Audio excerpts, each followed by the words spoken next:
This video illustrates our solution for the 3D UI contest. The VladdeR is a dynamic tangible interface for virtual ladder climbing. The user rests on 4 movable rungs. Each time a rung is released, it is brought back up by an elastic system. The user can then raise his hand or foot to get to the rung again, moving his virtual hand or foot to the next virtual rung.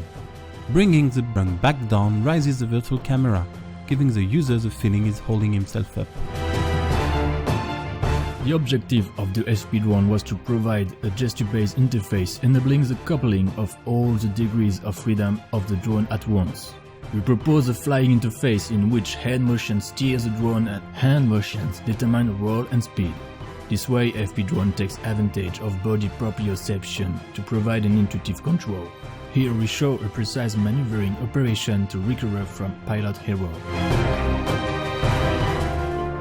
In the dice cap metaphor, the user controls a virtual dice cap which enables to grab and stack virtual objects as if they were dice. With the dice cap, users can grab as many virtual objects as they want by just covering them.